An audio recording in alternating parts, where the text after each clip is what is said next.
Welcome into the Baseball Insiders. Thank you for joining us. I am Adam Weinrib, joined today by, this is not Robert Murray, which is crazy to say, but if you're watching on stream, that's obvious by now. If you're listening on audio, you will find out soon enough. Robert is driving cross country.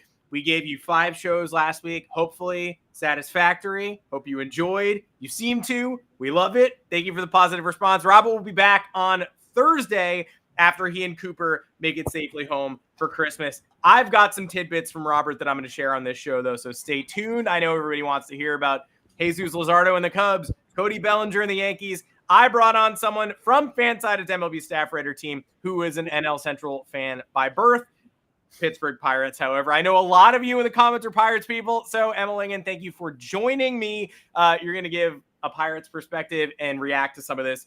Cubs, Brewers shuffling. Do you want the Pirates involved? How happy are you with what's been going on so far? Thank you for joining me on the show to talk a little bit about NL Central offseason.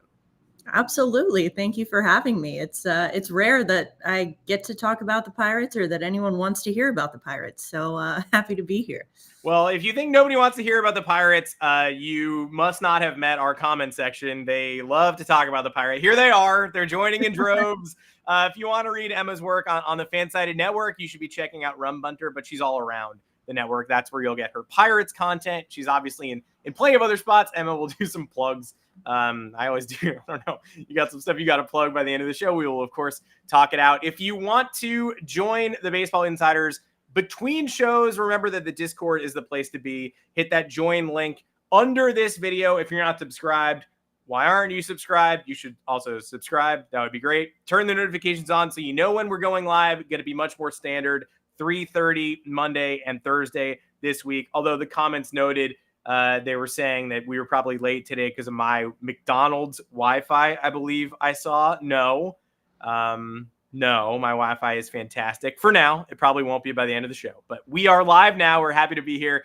Join us either the All-Star tier or the Rumor Mill tier. You can even get private Q&As and personal access, priority access in the chat for your questions if you join us at the All-Star level. Also, subscribe to the Moonshot if you have not. That's our weekly baseball email newsletter where the Fansided MLB team, including Robert Murray, break down all the biggest stories in the big leagues with humor, insight, and behind-the-scenes info. I have been in there the past couple weeks. Maybe I will be again. Who knows? I float and flit about like a ghost. So you never know when I'm going to show up. But Robert is always there. Okay, I see the chat already wondering, you need Yankees updates. You want to talk Pirates. I will give you my thoughts on Cody Bellinger later, too. I've got some tidbits from Robert on the road. He checked in. He called earlier. He's driving with Cooper in the passenger seat. He turned on video on Google Meet, and I was like, turn off video on Google Meet. What are you doing? You're behind the wheel of a car. And then he was like, there's a deer in the road. And I was like, yeah. No, drive. Stop talking to me. But he did give me a couple of tidbits, and I will share those later. But Emma is here on a good week because I would say you're an extremely patient Pirates fan, and you have to be a Pirates diehard. But you've watched the Brewers get a little bit worse, but also do their thing where they wheel and deal expiring assets for potentially helpful pieces. You've seen the Cubs, who've been acting like a small market team for a year since the Craig Counsell edition, make a big money move and grab Kyle Tucker in his walk year while potentially shopping Cody Bellinger. I think I want to talk about the Tucker move first, because I want to know, from your perspective, they get Counsell. That's a big win. Cubs talk a big game last offseason, but ultimately fall further back in the division than they were the year before. The Brewers lose Counsell, but stay exactly where they've always been.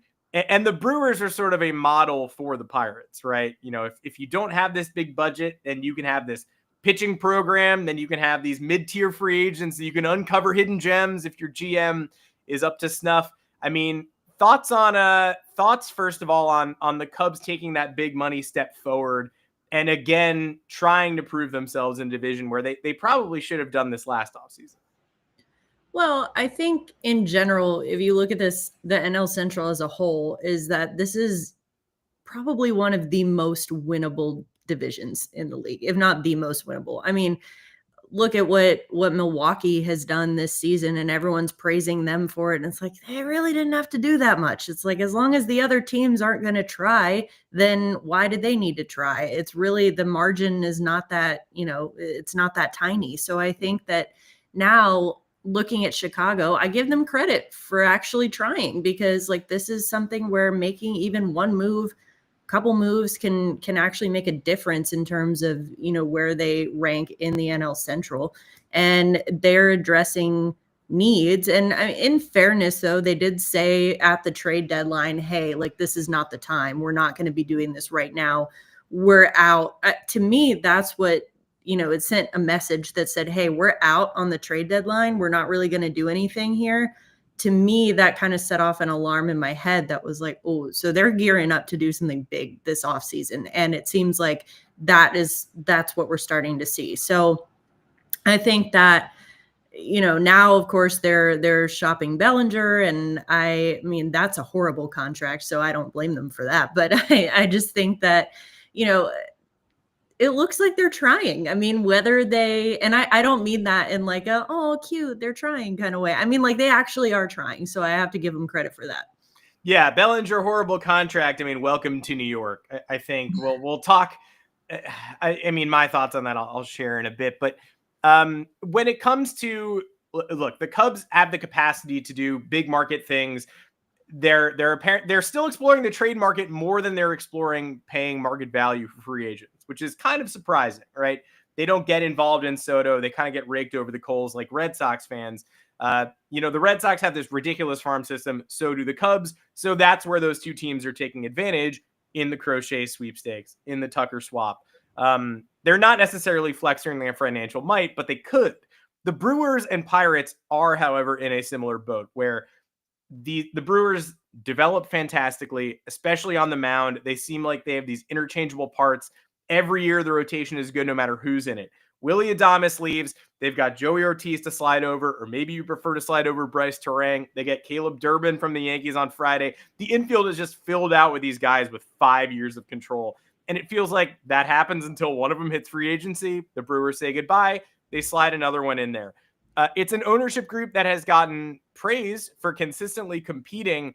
And I guess, it's comparable to what, I mean, they're not working with a budget that blows the Pirates out of the water. But at the same time, it does feel like Milwaukee's ownership group knows their constraints and says, okay, what do we have to do within this budget to compete in this division, if not get over the hump in the playoffs? Bob Nutting and the Pirates, not quite the same.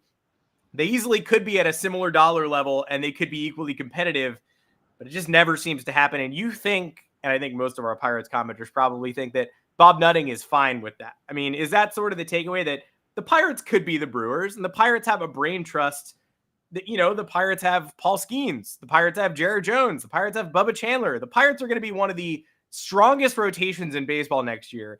And yet I think you're sort of in the boat of, I mean, I saw them go for it at the deadline last year. That deadline torpedoed their whole season. How are they going for it this year?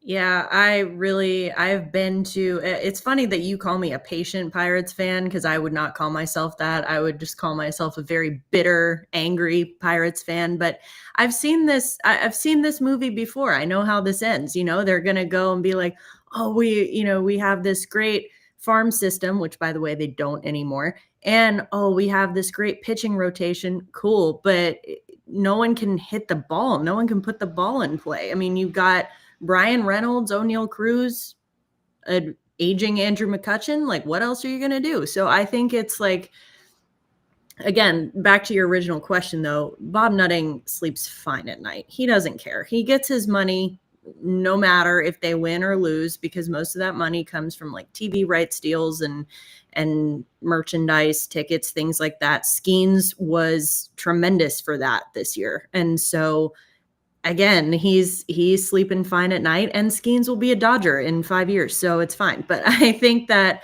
looking at Milwaukee, it goes back to what I said before, which is that they really don't have to do much to, like, when it comes to this division. I mean, the Pirates And, you look at the Reds and the Cardinals recently too, are like really not making it that hard from them. It's really not a challenge to actually gain the competitive advantage in that division. Because again, looking at the Pirates, they have this draft and develop strategy that's how we're going to get our talent. It's like, okay, cool. But that only works if you're actually good at drafting and developing, which I think it's funny that, that this management, this front office is going to be for decades. They're going to be saying, hey, remember the time that we drafted Paul Skeens? Remember that? And it's like, okay, like a monkey would have drafted Paul Skeens. Like, it's not that hard. So I think that, and he came to you fully cooked. You did not develop him. He came to you fully cooked.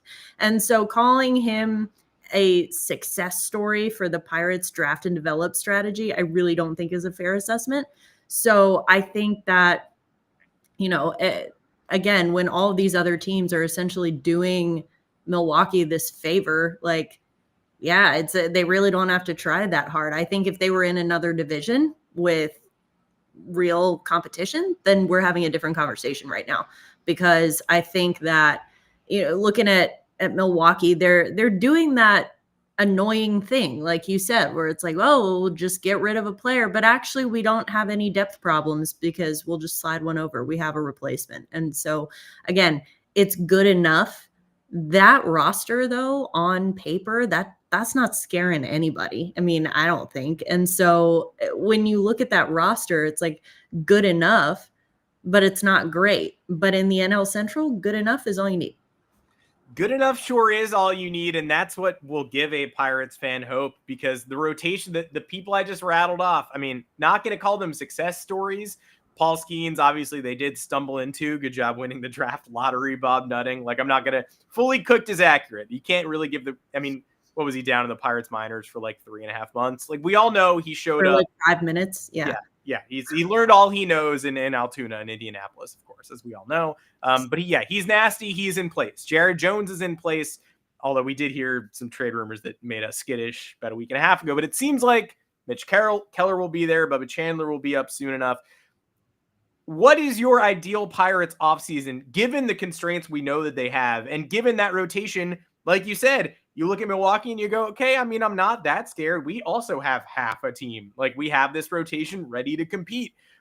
You look at the Cubs, they're shuffling around. They're trying to, at the last minute, beef up that roster. The Reds are in a transitional year with Terry Francona and Matt McClain and a bunch of kids coming up who maybe, CES didn't play most of last year. They're sort of betwixt and between. The Cardinals are actively not trying next year. The Pirates were in the wild card mix last summer until they went down the tubes at an inopportune time. But they're obviously not far out, especially if their pitching staff, their rotation specifically, might be the best unit in the division. So what do you add to that to get them where they need to be to at least compete in the NL Central this offseason? Well, I think the first thing, which they kind of addressed at winter meetings, was a first baseman. You need first base. It has been a revolving door of characters over the last however many years there. And so they kind of addressed that in the Spencer Horwitz trade. But again, he's a little bit like, he's an unproven asset. I think you gave up a lot for him. And I think, this kind of seems like, again, I've seen this movie before. I know how it ends. This is a classic, under the radar analytics based trade that, like, we're going to try to moneyball our way into this. And, like, we don't need a big budget and we can just, analytics are going to fix everything. And it's not going to work out. And so, again, I'm not saying that Spencer Horwitz was a bad pickup. I don't think that he makes this team worse in any way, but I just think that he's not.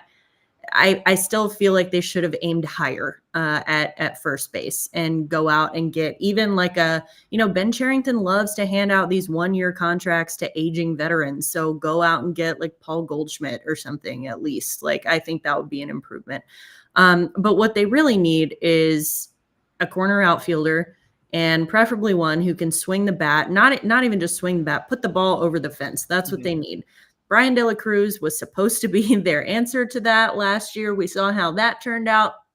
He was supposed to save their season. Instead, he was non-tendered. So it just, I think what the Pirates need is to actually understand that they need to spend. And I mean, that's not news.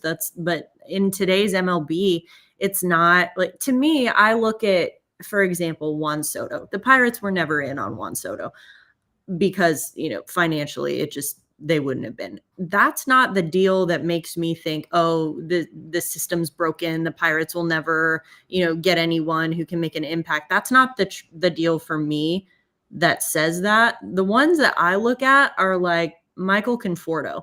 That was a 1-year deal. He was a guy that the Pirates had been linked to, at various points in free agency. He was a guy who should have been affordable.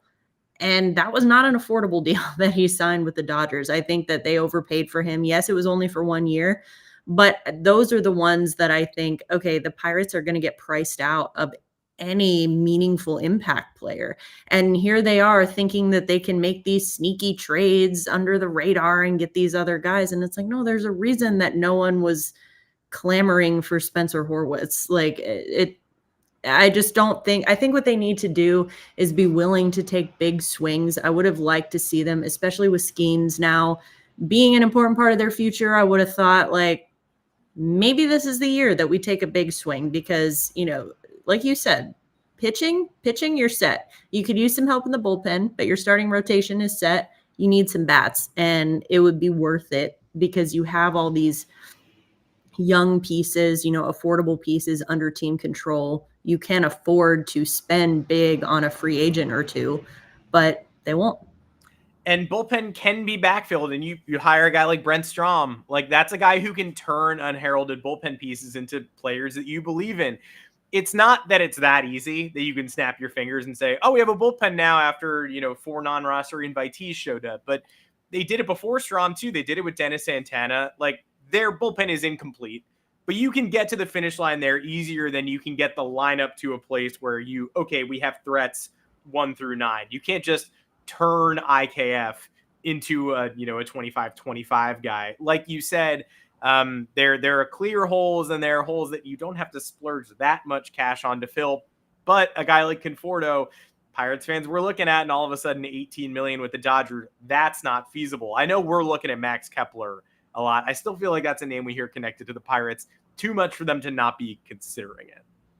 Yeah, I mean, I think at this point, given the options that you have left, I would be good with that, and I would hope that it would turn out well and not scare them off from ever spending ever again in the future. But I think that, to me, a big swing, I'm like, hell, go out and get Tyler O'Neill. Obviously that didn't end up happening, but, you look at the final numbers on that and you're like, well, it makes sense. They're not going to spend that much. But realistically, any guy who's really going to move the needle on this roster is going to cost more than they are willing to spend. And we've talked about they have all this pitching depth, and they were in a position like, even if you're not going to go on the free agent market, you can make a trade. There are a lot of teams that need the kind of pitching depth that Pittsburgh has, so you can entice them with a trade. Okay, they did that, and they traded Luis Ortiz, who I think was expendable because of that depth that they have. But it's like, okay, well, I feel like that was an overpay. I feel like you traded Ortiz and some prospects, 2 lefty pitching prospects, and left-handed pitching is what they do not have at the major league level right now. It's a little troubling to be like, okay, guys, congrats, you made a trade from your pitching depth after people have been saying for years that you need to do that. And did you really not get that much back in return? Like, I don't know. I will gladly be wrong about Spencer Horwitz. I hope that he proves me wrong. But again, I've seen this movie too many times to not know how it ends. So, and it does still feel like, even best case scenario, I mean, that it's like a 53 WRC against lefties. You're going to have to platoon him with somebody. Billy Cook, maybe it's somebody on the roster, maybe it's somebody external. But yeah.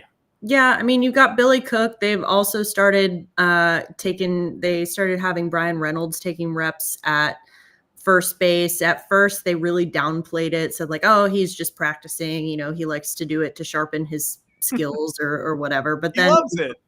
Now, yeah, it's like, this is fun. But now he is, it's actual reports have said like, yes, the organization plans to play him at first base at least part-time next season, which is like, okay. I mean, this takes the whole just shuffling pieces around to a whole new level, because you already saw, O'Neal Cruz moving to center field in the middle of the year, which was as much of a surprise to him as it was to the rest of us hearing about that. And like, so far, the early returns are good on that, but I'm still not totally convinced that he's going to be like a fantastic center fielder. I mean, I'm not saying he won't be. I'm just saying we don't know. It's been a very small sample size.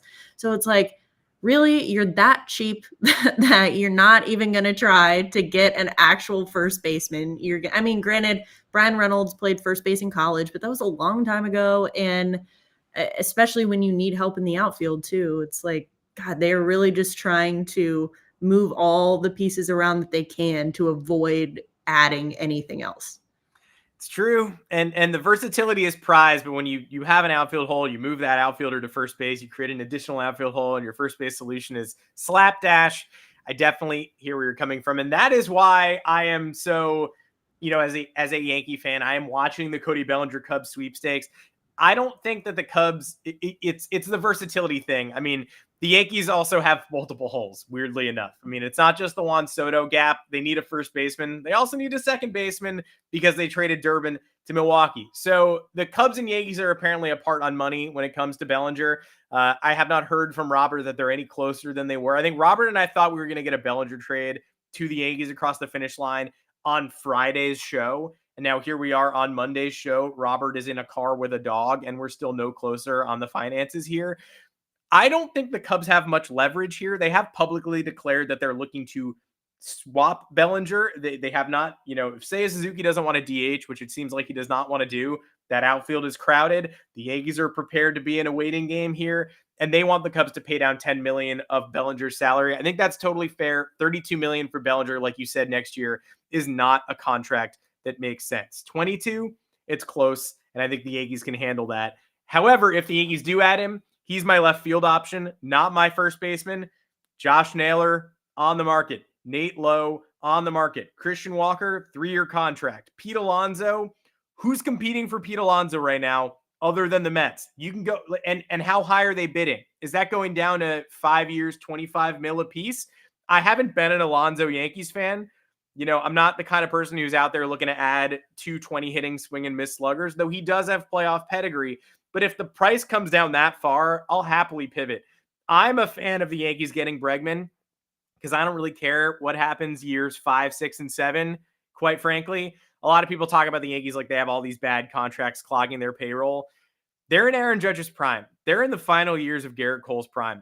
Carlos Rodon's deal only lasts 4 more seasons. Might be 5. But still, at the end of Judge's contract, Max Fried is the only name that's going to be on that payroll. Rodon will be gone. Stanton will be gone. Cole will most definitely be gone. They don't have these big long-term deals saturating the later years of Aaron Judge's career. It's just Judge and Fried. So if you have to eat a bad year 5, 6, and 7 of Bregman to get a good years 1 through 4, a playoff-tested bat, a 4-WAR guy, great defense at third that can help Jazz Chisholm move to second, solidify defense across the board instead of Oswald Peraza at second all of a sudden, I think you do it. I think the Yankees have flexibility. If Bellinger shows up in their laps, if the Cubs agree to their demands, fine. If not, I think there are plenty of places they can pivot. Couple of updates from Robert as well. A lot of comments asking on the Luzardo Cubs thing. He does think that they're in a position to get that done, whether that's going to come today. Like Bruce Levine said, they're working hard. I think just before the show happened, I do think that Luzardo and the Cubs is a match. Is it a strong match? I'm not necessarily in favor of Luzardo, who fluctuates between a 4 and a 6 ERA, being a big rotation lengthener, but to each their own. It's certainly an impact name, and I do think that deal is moving closer. Robert says the relief market totally stagnant. I think that's sort of, you saw John Heyman's tweet out there this morning listing all the closers who are still available. That market is not moving whatsoever. So for those of you looking for relief updates, the comments asking about the Dodgers and Tanner Scott, we're just not moving forward there, really, at this point. Keep an eye on, according to Robert, Emma's target, Paul Goldschmidt, and the San Francisco Giants. So that's a match that I haven't seen written a lot about. Luzardo is more than just his ERA. I'm seeing from the comments. Runs allowed is a pretty big metric by which I judge pitchers. So maybe, I mean, who knows? But he's also he's more than just his ERA. He's also injured a lot. I wouldn't be surrendering major assets for Luzardo. But again, that's an opinion. Clearly, there are some who believe in him.